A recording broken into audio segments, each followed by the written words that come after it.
Here we go. Kicking things off, and we see that Alolan Vulpix in the active straight away. Pumpkaboo on the other side. Star. Oh my goodness.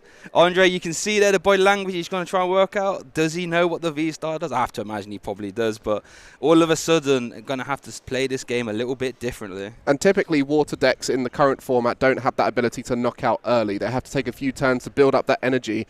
But you can see they're just checking the Vulpix V to see if there's anything it can do early on. And if your opponent's active Pokemon is a Pokemon V, that does 50 more damage, white drop. So it's not going to be a problem against Pumpkaboo. But that Frost Smash is the only thing available to knock out the Pumpkaboo. So you can just see Ondrej there just checking the options on cards that aren't typically used to see if there's available donk option there. For sure. Now, I tell you what, if Chris manages, he's already had a VIP battle pass now as well. Obviously, these Kyurem Palkia decks love to just get, Palkia down, Kyurem down. We actually haven't spoken much about the Kyurem, the sort of main attacker in this deck. Heavy hitter. Max Frost for 3 water energy, 120, plus 50 for each water energy you choose to discard. That is an unlimited damage cap. Really good for just over-hitting stuff and getting big KOs. And Glaciated World, another way to get energy in play, letting you discard the top card of your deck. If it's an energy, you can attach it. Combined with Oranguru, you can manipulate that quite well. So the VIP Battle Pass is crucial for Chris to sort of get into this game. And I have to say, if he can manage to get, I was going to say, any energy or even a wash energy on this Vulpix, he's off to a good start right here. So, Ondrej potentially might be on the back foot a little bit early. Yeah, we just see there, Chris, straight away with Capacious Bucket. It's always a dreamy start for any water deck. And this, I don't think I've seen Chris on stream before. I might be wrong. Irish player, opportunity here. We've definitely picked this match because Ondrej is on the pairing. So this is a huge opportunity for Chris. I'm sure as he turned up here to Stuttgart, he wasn't expecting his first game to be on the feature table, but here he is playing his deck against Lugia. Knows that the early knockout's not going to be there, so he keeps only the Alolan Vulpix in play. Oh, I was about to say, hopefully they move those up at some point. Just off camera, so you can see there. And this is what we're talking about. Playing on the feature table, there's a lot of things that you're not used to. Having the prize cards where they have to go, having the bench where it has to go. So Chris just getting used to that feature table matchup. There's a lot to think about when you're here on the big stage. No, 100%. So it's easy, when you see people potentially make a little mistake on stream. Oh, how could you do that? When you're there, I promise you, when you're there with the lights on, the cameras, and you have to put your prizes at a certain place, and your bench has to be here. All the little things can just, add up over time. It's a lot more spread out as well, isn't it? Everything's so much further away than you're used to. No, exactly. I remember once we just trying out the stream table, I'm to put my prizes in such a weird place. It feels odd. Ondrej here looks like he's having a big decision. He does have a Lugia down, which is a good start. I don't see any... Okay, no, there is an Archeops there. So got one Archeops in the discard pile already. We see a Quick Ball. Now, this might be... I think this is his first deck search. He's going to obviously work out his prize card set. And if that Quick Ball was to try and find Luminion to try and get in this game, then that's not going to be an option. I did see there was a Boss's Orders in Ondrej's hand. Probably not the support you want to use, but could make life a little bit harder for the... for Chris to actually get attacking next turn. Because I think in an ideal world, Chris would just like to start attacking with that Alolan Vulpix VStar. Maybe Boss's Orders can help, limit that or at least delay it, as it were. But it's going to be interesting. I'd like to see what this Quick Ball targets. If it was for Luminion, then Ondrej's going to be in sad time. We see a second Lugia, so he does get 2 Lugias down. Yeah, because if it was for Luminion, you wonder then, is he trying to get a research, trying to start drawing? Yeah. Again, it's so much important with this Lugia deck. A lot of people talk about Lugia as this best deck in format, how great it is. Does have a lot of decisions still, and a lot of them come around resource management. So when you're playing a research, you really have to think about the energy you're discarding. You have to think about potential... attackers that you might be getting rid of. So there's a lot of thought when it goes into big discards, but then that research is so good for digging deeper into your deck, especially early on when you're trying to find all those Archeops. Yeah, and I guess one sort of almost downside to Lugia is the fact that there is no inherent draw engine outside of Oranguru. There's no Mincino, there's no Bibarel, there's no Inteleon. You are really reliant on those copies of draw supporters, and when you only play 4 research, 2 Marnie, 2 Serena, and both Marnies are prized, now you're only working with 4 research, 2 Serena, and Serena's not the greatest draw supporter. Oh, he did have a research in hand, very good. So we are going to see a research here from Ondrej. Let's see what he draws into there. So he's struggling to get just warming up into it. First game of the day, hands are a little bit cold maybe. It is quite cold outside, so maybe standing outside, his hands need a bit of a warm-up. There was a long queue outside. Okay, let's have a look then. Let's see, what does Ondrej have? Trying to read the body language. Got some options there. Interesting to know. Normally with these Alolan, the Vulpix attack, you can like reset that by like escape rope and boss, anything like this. Ondrej does not play any ways to sort of get around that Alolan Vulpix VStar. So if it does get swinging with the wash energy, it will be quite hard to stop. Yeah, and at this point, there's only 5 prizes on the bench. So if Chris does manage to get the Alolan Vulpix down and attacking, then he's going to be looking to keep that Kyurem as small as possible, because the moment Kyurem becomes a VMAX, then there's potential for 6 prizes on the bench. For sure, 100%. I'm just trying to look at options Ondrej could use. I mean, he could use the Lugia V or the Stoutland, actually. Lugia V, probably not the best attacker, considering you got 2 in the prize card as well, but it does do 130 for 4. Stoutland does have another attack, though, Wild Tackle, 4 for 200. That could be a good chunk. Also does 30 to itself, though, so got to keep that in mind. And it looks like Ondrej might be looking to utilize the Stoutland, maybe, by getting it into his hand early.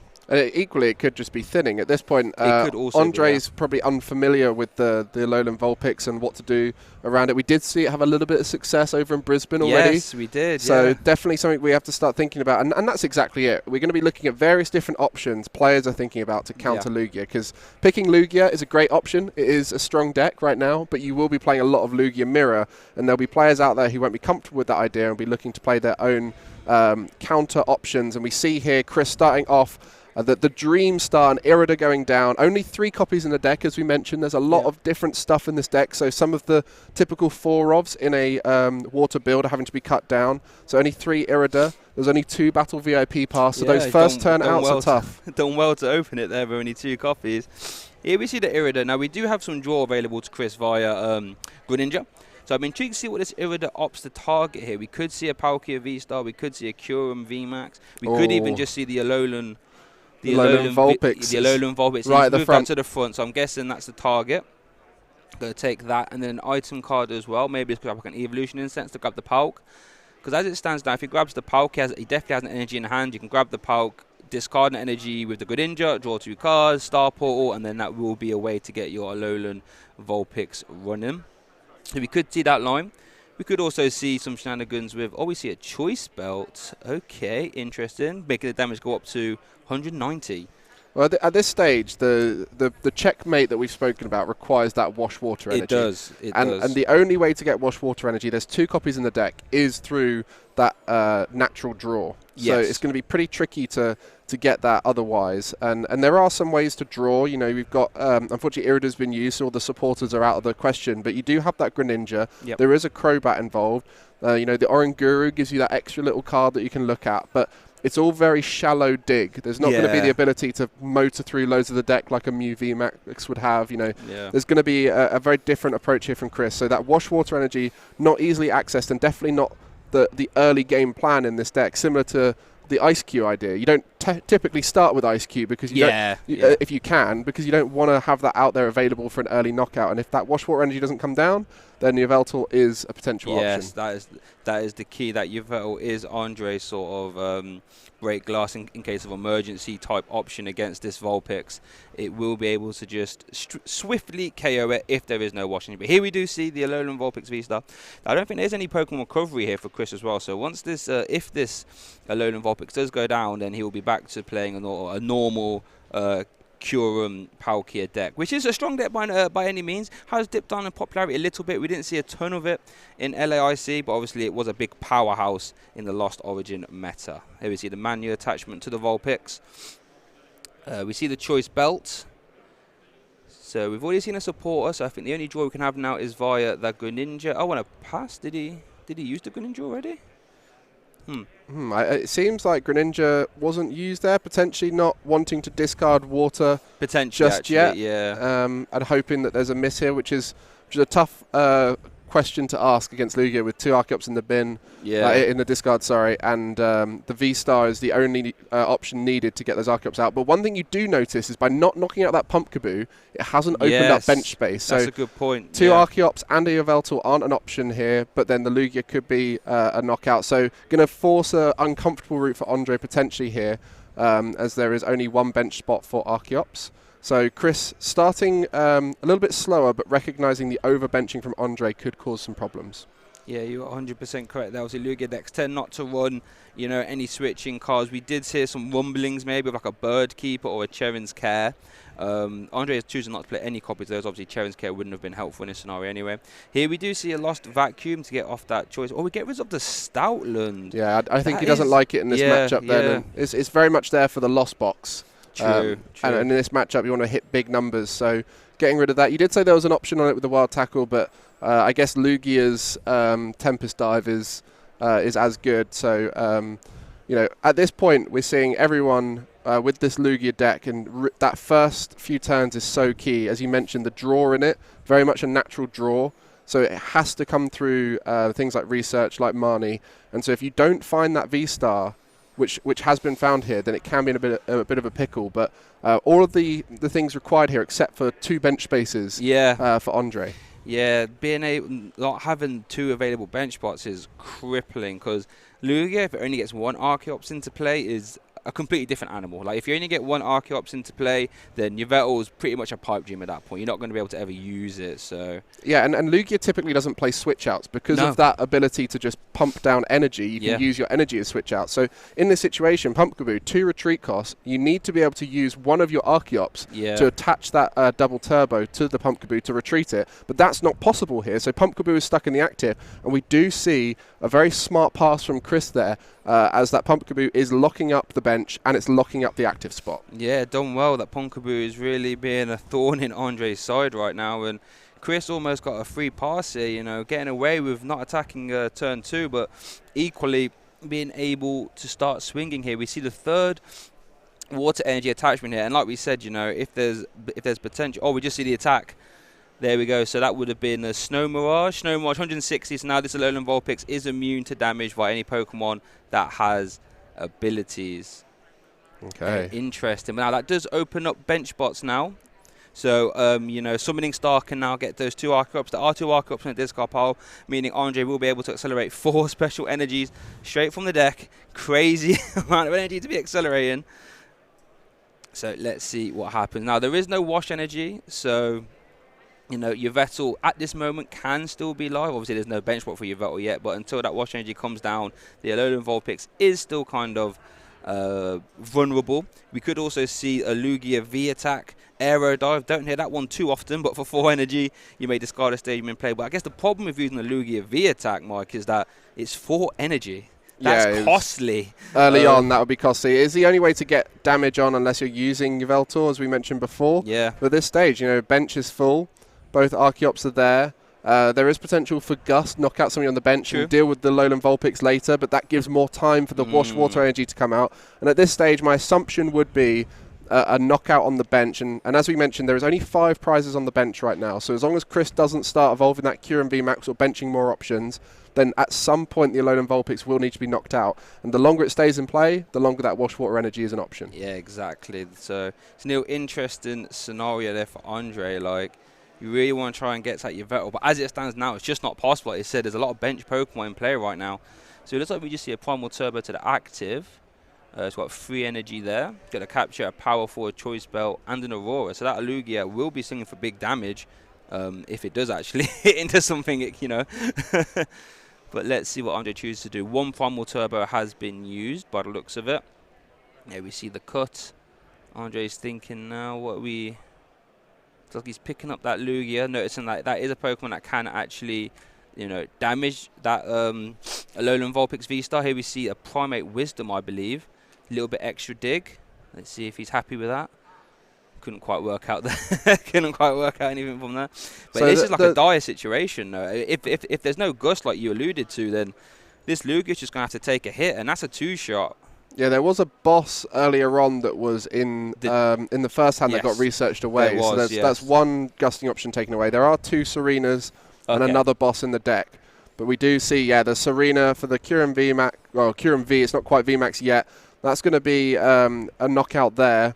The Palkia is also on the bench there. That's something to think about for the future with that Star Portal.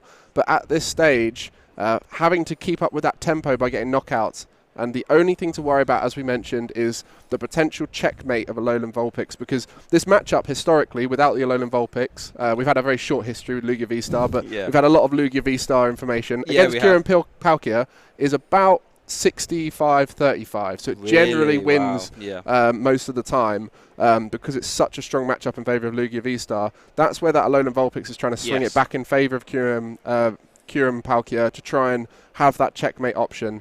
And at this stage, that is going to be the out for Chris, because otherwise this tempo is just going to be too hard to deal with for Lugia V-Star, getting that knockout on the Kyurem.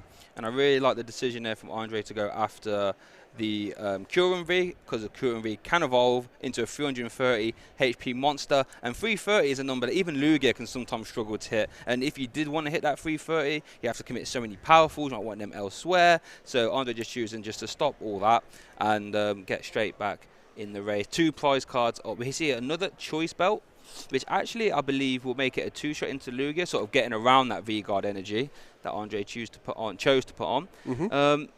So yeah, I'm not sure if Chris actually has water energy in hand, but we haven't been seeing the Greninja be used much, that concealed cards. I guess maybe he hasn't got an energy in hand, but I guess that was the trade-off with the Greninja, the guaranteed attachment each turn, or the concealed cards, which might get you another energy, that might get you the star portal, that might get you all these other options. So just playing for the safe attach, knowing that the bench space is so key. And at this stage, that Charizard being put down early for Ondrej, he's probably wondering, I wish I could put a Yveltal down here. Bit of four in the side, it's got an ability, so it's not getting around Snow Mirage. And I made a slight mistake there. Obviously, a Alolan Vulpix attack goes through all effects, so it goes through that V-Guard regardless of the choice belt. So we see 190 damage there. Here we see another Primal Turbo.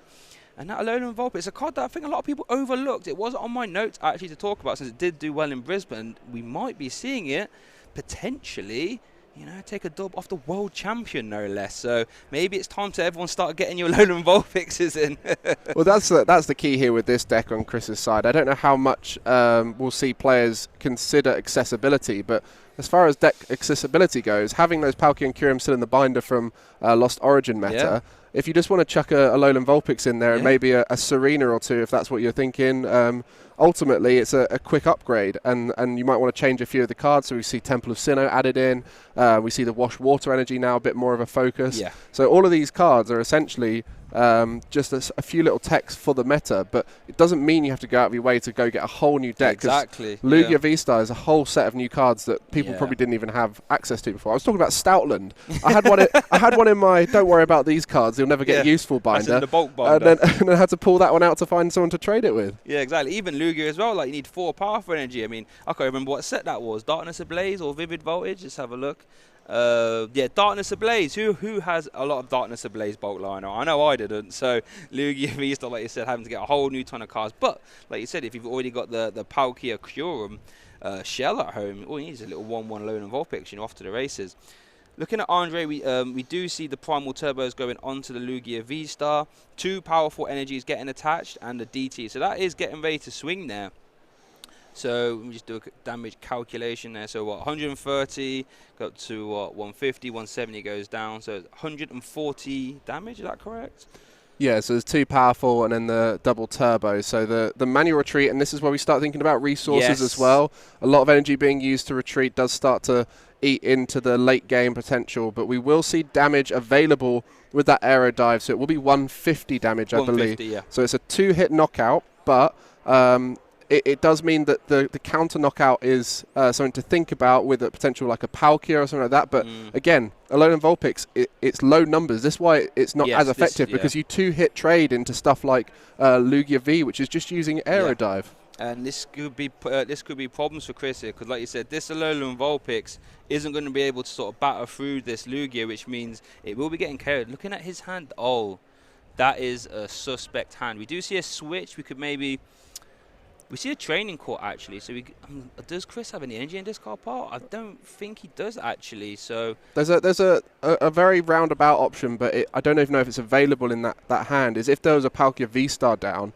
there would be potential to Cheryl, get rid of all that energy and put it back on with Star Portal. Actually, but access to that V-Star, the Palkia V-Star has eluded Chris, so he's not been able to top deck into it.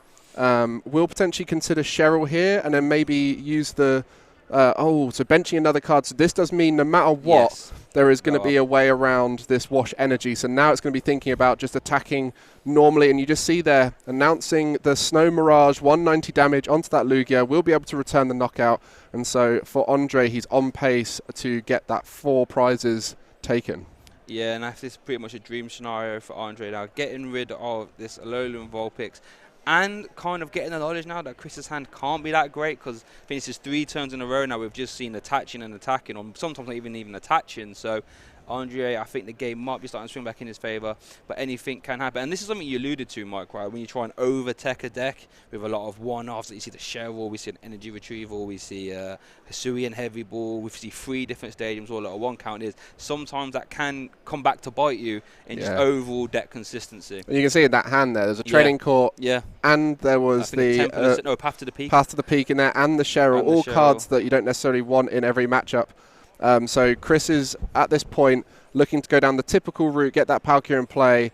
And this is where Training Court plus Greninja... Battle. And he top decked the Battle VIP pass, and it was all going so Cross-switcher in there. So this is something that, we talk about consistency over teching. This is a very creative deck. Yes. If it gets the route that it hopes to get, amazing way to win games. It must feel so satisfying when you get that checkmate, when you get that big damage. But it's hands like this that really bite techie decks in this kind of moment where they're thinking, oh no, I haven't got everything I need at this moment. You start worrying about, if I conceal cards, that gets rid of water energy, but I need those energy, and so you're really worried about all of your resources you got available. But concealed cards out of this is going to be key. Using the Training Court. So Training Court has been used.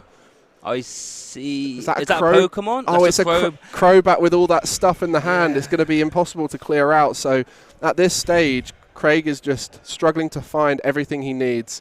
It's going to be tough. And then the big sort of problem is here now is Ondrej's on 2 prize cards. So, even if this Palkia VStar evolves and even clears the way of this Lugia V in the active, it's very easy for Lugia to hit 280. So we see a cross switcher into Oranguru. Okay. Oranguru had that 2 retreat cost, and we see the Kyurem going active. Now Kyurem does actually have an attack we could potentially see if Ondrej can't move this Oranguru for whatever reason, letting you attach many water energies from your hand. Obviously, he hasn't actually got many water energies in hand. So it won't be rapid freezing much out of that hand. Won't be rapid freezing much, you are correct. So a little bit of just hope and pray here from Chris, hoping that Ondrej cannot move this Oranguru. But you have to imagine with Primal Turbo, that probably shouldn't be too hard. We see the Evolution Instance there. I guess Ondrej just checking, if energies are there. There is one double turbo energy in deck, I believe, as there was one on the Lugia V. There it is. And there's none in the prizes, so that makes sense. And he's going to evolve now into that V-Star thanks to the Alolan Vulpix gone. Doesn't need to worry about that option. And so, we're going to be going into game 2 here. So Chris not quite finding the wash water energy, not quite finding the cards to support him throughout the later stages. And Lugia V-Star working with so many options available as expected. Yeah, and that's the thing with Lugia. Like we said, it's so versatile. Like, obviously, when you say a Lugia, there's a little bit of counter synergy with the wash energy, so I'm not 100% sure if you would look to use that at the same time as Vulpix. But that 1 copy of wash energy being prized is kind of mean, because now it's only got 1 copy to try and find. And just an attach pass from Chris, and Ondrej already with the double Lugia. The Charizard being down early could come back to bite, and we saw in the game 1 it kind of made Ondrej a little bit slow out of the gates, but as it stands now, this looks like a roaring start here from Ondrej. Yeah, and we mentioned that the wash energy is so key to block out your Veltal, but there is other options now we're coming to terms with. Stoutland, Lugia V. The deck is not as checkmatey as we might have thought at first. Yeah. And this is where Lugia has so many options available. That Charizard starting a similar kind of effect to what happened with the Pumpkaboo, maybe, where it might block up the bench a little bit. But because it's only 1 card outside of the Lugia planned strategy with Archeops, then it's not so bad. But we mentioned about those Bull Search prized, and this is the advantage with Ondrej's list. It's very consistent. There's a lot of 4-odds. 4 Research, 4 Ultra Ball, 4 Quick Ball, 4 Evo Incense, the 4 Archeops, so 4 Capture as well. Yeah. So really going down a similar route to what Tord piloted in LAIC, with that consistency being a big focus. For sure, and I guess there's some sort of correlation there. The world champion, current LAIC champion, we're all playing a lot of 4-ofs. You could argue there's some message in the tea leaves there, as it were. 2 Archeops in the discard pile, turn 1 as well. I know Andre actually has a research in hand. He opted to play the Serena there for the draw effect.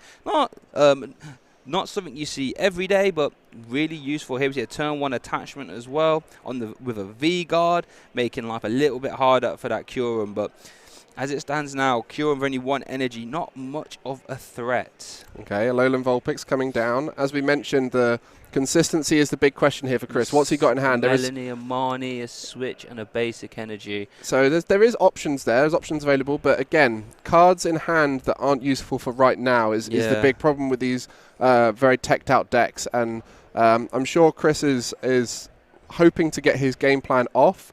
But even then, against Lugia, that game plan can be outpaced by Lugia. Lugia can hit those big knockouts, and that's where you mentioned the big, bulky Curum VMAX. 330 hit points is a bit out of range, but then that's where your Veltal comes in. And then you've got things like Alolan Vulpix, which can sort of pseudo-checkmate the opponent, but then that starts forcing different routes out for Ondrej, which he's now very aware of. And the fact that he did that in Game 1 just shows you how aware of the whole match he is.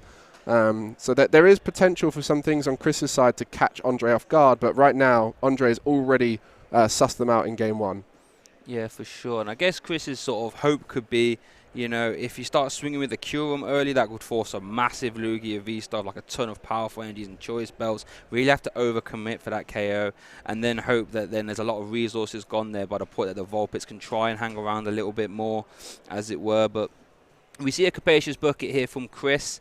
Going to grab 2 Water Ranger. I didn't quite catch what was in the rest of it, and hopefully we can get a look at that later. I mean, there is a world in which we actually see an attack here from the Curum. We can see an Oranguru come down. We can see the Curum VMAX come down and then do a little bit of Glaciated World. Then we can actually get that Charizard out of the way. But then for 1 prize, and then you leave a 3 prize of inactive. Not the greatest. We could also see a Greninja come down, a little bit of extra draw, or that Crobat as well. But then, like we said, if Crobat comes down, that's a very easy 2 prize cards for Ondrej to take. Yeah, so Water being discarded. It's a comfortable discard in this deck with Training Court and with Melanie's, as well as options to get it out the discard pile. Yeah. Only 8 Water in the deck, 2 Wash Water. Typically, Palkia, Curum played a few more Water to try and allow for that natural draw into it, so you can keep putting Water into play every turn. And often you want to get your Water energy in play up to big numbers like 6, 7, 8 to try and protect you from things like Roxanne in late game. You want as much Water on the board as possible. So every option available with that Palkia now down, that brings in the potential for Star Portal in future turns. Yep. But we do start getting concerned about that Curum with 2 Water energy in the active. Wow, okay. So the Water going down, that's going to allow for the Frost Smash to be used, 140 damage. Chooses not to take it. I think trying to... Is that just a pass instead? I think he used a Rapid Freeze to attach a Water from hand. Oh, I see. Yeah. Interesting. I thought, I think I would... Oh, yes, he didn't use a Melanie, did he? No, he didn't. Yeah, that was it. Yeah. Interesting, On we me. didn't see the quick ball for a Greninja to then concealed cards and maybe try and draw a VMAX just to make it a little bit more safer, because this Curum V is very vulnerable. 220 HP is not a hard number for Lugia to hit at all. We see the turn 2 Primal Turbos coming down. The Archeopters are in play, and this is where Lugia's going to start going full steam ahead and taking 2 prizes, and Chris's board doesn't look terribly great. We could start to see that Vulpix coming through again, but then we know already that the Lugia Vs are a great counter. We might even just see a Combustion Blast here, which at 250, yeah, that would be a KO actually, and that is a dangerous place to be. A 1 prizer taking a 2 prize knockout, forcing Chris to try and find the double cross switch, because I believe he doesn't. Oh, he does play 2 copies of Boss's Orders actually, but it's just going to be awkward for Chris to get around this Charizard. I mean, it's very rarely we see Radiant Charizard attacking when no prizes have been taken, because that Excited Heart ability, taking away energy cost, the more prizes that are taken by your opponent. But Combustion Blaster in 250, that double turbo 230, that's going to knock out pretty much every V in the game. Every evolving V, And so we do see there the Palkia is then put into the active. No Water in play now. Just going to have to rely on that Palkia VStar, but then that's where you need to start filling up the bench potentially for the future. Right now, the Charizard will be a knockout. A lot of resources used on that Charizard, so there is things to think about here for Chris that could work against Lugia, but with 2 Archeops down, access to energy is available, so he's going to have to start being careful of where return knockouts are going to be coming from. Yeah, and here we do see a Marnie, going to try and disrupt Ondrej. But that's the scary thing about Lugia. It attaches from the deck. Marnie isn't the greatest of answers outside of maybe limiting ball search or something like this. But here we do see a Palkia V come down, a V-Star I should say. So we can see a Star Portal, Subspace Well for a KO, only taking 1 prize. And again, 280 isn't the greatest number for Lugia to hit. It's very possible. But you do kind of have to remove this Charizard V, for Charizard V. It seems like a Charizard V is doing 230 damage, but it's just a 1 prize Raging Charizard. So let's see. It looks like we'd see the V-Star power activated Star Portal 2 on the active. I'm guessing 1 to the Vulpix. Yep. Okay. So we see a Subspace Well. It's not an attack we've heard a lot since Silver Tempest has come out, right? Well, I mean, Azul shared a list he recently played. It was Palkia and Teleon. I've been playing it a little bit myself. You say you was actually. I do like the path to the peak Marnie strategy with Palkia. It does disrupt a lot, but the biggest struggle is against Lugia when Lugia hits its tempo. When Lugia's got everything down it needs, most decks do struggle against it. That's where Lost Box is one of the few decks that's been able to trade reasonably well into it, as long as that Stoutland doesn't give you too much trouble. But yeah, the Subspace Swell is going to get the knockout on the Charizard there. So now that Lugia, it only needs to have 2 attachments to it, and it's already got the V-Guard on it and a powerful Colorless. So through the Archeops, we'll be able to charge up with just one of them, and that's where we can start seeing things like future turns charged up. We can start thinking about just keeping it a bit calmer. We don't need to start powering anything up too fast. Keep those energy and deck as available options in the future. And so maybe some deck thinning here for Ondrej, maybe getting another V-Star ready. But this is where that consistency comes in. It's not just about finding it in your early turns, finding the important combination of Archeops. It's about later on being able to take stuff out the deck you don't need and clearing it out. 100%. And here we could just start to see this Lugia take 2 prize cards now. And then the Yveltal just always comes in to clean up for the last 2 prizes, regardless of what it's hitting into. Unless the Wash Energy is there, of course. So let's see what Ondrej chooses to do here. We saw an Evolution Incense thinning, getting all the dead cards out of the deck. Quick Ball, see straight into the discard pile. See you later, Arco. We don't need to see you now. Yeah, probably not wanting to evolve that Lugia just in case the Alolan Vulpix becomes a problem. So does want to have an option into that. So it'll be interesting to see what gets out with this Quick Ball. This is the advantage we got with Lugia. We don't know what they're going to get every time because there's so many different routes to victory. Options, so I'm assuming this. I guess maybe this doesn't find Yveltal because then it could get gusted. And I think at this point, having the Yveltal as a get out of jail free card for an auto KO might be too good just to risk on the whim of a cross switches or boss's orders. Let's see. Looks like he's put up 2 cards there. Can't quite make out what they are, but. When you face nothing against a world champion, no, you know what I mean? It's going to be a good choice. Here we see Oranguru, a card that's seen a ton of play recently, right? Yeah, I mean, thanks to the 2 finalists at LAIC, Oranguru featuring in both of them, and both players really raving about how useful it was, especially against Marnie being so popular right now. Exactly. It gives you that ability to protect for next turn, and also with energy being so key in Lugia V-Star, sometimes you don't want it in your hand, so you can use that Oranguru to put it back in the deck, shuffle that deck with a search card, for example, or just use the Archeops to get it out straight from the top of your deck. So it does give you lots of options that work very synergistically with the Lugia V-Star strategy. 100%. And even, when you're having to play a research-heavy deck, being able to preserve something so you see it on the back of a research, right? Like, let's say you have an Ultra Ball in your hand that you don't want to play now. You want to try and get Archeops in the discard pile. You just put it to the top, play your research, then you're guaranteed to get the Ultra Ball back. Very good. Here we see a Primal Turbo to the Archeops to provide a free retreat, I guess. If anything crazy happens, then you've got to at least promote the Archeops and you can retreat it.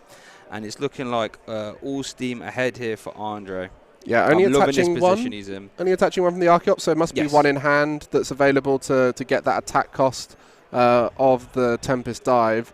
Yes, there it is. Yeah, there we go. The powerful Colorless in hand. That will put it into that knockout range on the Palkia. Now 220 plus 3 powerful Colorless will make it 280, which is knockout range for that Palkia V-Star.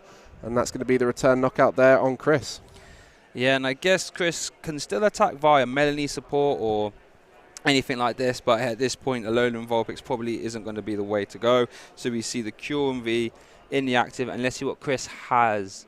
I see an Energy Retrieval, I see a Switch, I think I see a Cross Switch. That a Lost Vacuum, I believe. I can't make out what those 2 cards are. What is that? A Melanie, okay, and then a Palkia and a Choice Belt. So it's going to have to be Melanie and Prey, I think, at this point. Drawing 3. Well, there's the Melanie. Now we just need the Prey. Yeah, here we go. There's the mate. I'm guessing to the active. Yep. And here we go. Big 3 cards here. Let's see what Chris gets. 1, 2. Oranguru, Water Energy, and Kieran VMAX. I saw one of them was a VIP Battle Pass. That's not what you want to see. Oh, an no. Irida and an Ultra Ball. Oh, dear. Okay. Well, the Ultra Ball is an option. They might have to go for the risky top deck Water Energy with Glaciated World and see if you can hit that. Well, I'm guessing you can Ultra Ball, Oranguru, Energy Retrieval for 2, so you can put 1 to the top, and then you can attach 1. Oh, so maybe you need the VMAX still. So oh, yeah, that's a good point. Yeah, you need the V. I reckon the big old VMAX and just hope for the top deck Water. I think you're right. Yeah, just put a 430 HP monster inactive and say, hopefully you can't reach over the top for it. I mean, that would mean you need, what, 1 more powerful and a Choice Belt from Ondrej to hit 330. And then we got that Water that was attached to his Star Portal and that Alolan Vulpix. So in hindsight now, Chris is probably thinking, oh, perhaps I should have put that in the Kyurem. Yeah. And this is the challenge, is thinking far ahead against Lugia. There's so many different things they can do, whether it be knock out your active, which you just don't expect. It could be gusting up something on your bench and knocking that out. There's lots to play around. So we're going to see that Energy Retrieval. So that's 1 attachment for the turn. And then I believe the Lucky Glaciated World might be needed. Yeah, I think we probably do see a Glaciated World here. And I think with that the V Guard, I do believe the Lugia is outside of range though. Oh, Choice Belt, does that? Well, if you're going to discard all that Water Energy, that is a scary spot to be in as well. So maybe just goes for the 2-hit knockout. Yeah, I think you are 100% correct here. Are we going to see the Glaciated World though? Are we going to see? I don't think. Oh, we do. Oh, that's not a Water Energy. That was Energy. the Vulpix VStar. Oh my goodness! So that's no longer an option. Then we see the pass. So as it stands now, I'm assuming Yveltal is going to be, rearing its head. I'm guessing if that Choice Belt hits the discard pile. Oh no, it didn't. So we could see Yveltal here for game. We could also see, I think, 3rd Powerful and Choice Belt also goes there. I think Ondrej probably just checking to see if that line of play is available to him. Yeah, he's just going to check if the energy is available as well. Because he can go for a slower play of going for 2-hit knockout, for example. But if he's got Yveltal available and he's got the energy available, then that is, within range. So he's just going to put. Oh, he's going for the extra powerful colours. Yeah, you just go powerful Choice Belt, and that's 330. Oh, and then my we goodness. saw the hand wavers.